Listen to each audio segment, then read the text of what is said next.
नमस्कार मंडळी. तर काल रविवार होता आणि रविवार स्पेशल मी बनवली होती अंड्याची भुर्जी. तर कढईमध्ये तेल गरम झालं आहे, कांदा आणि मिरच्या टाकून घेतल्यात. ते भाजलं की लगेच टोमॅटो आणि थोडीशी कोथिंबीर टाकून छान परतून घेते.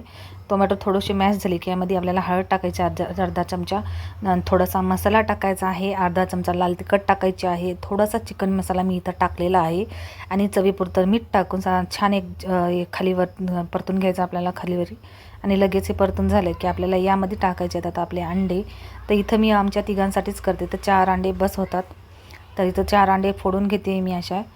आणि यांना आता छान असं टाकून पटकन मिक्स करायचं आपल्याला एकदम फास्ट. तर इथं बघू शकता अशा प्रकारे आता पटकन मिक्स करून घेऊयात. आणि छान मिक्स झालं की आपली भुर्जी तयार आहे. थोडीशी वरून कोथिंबीर टाकून गार्निश करून घ्यायची आपल्याला.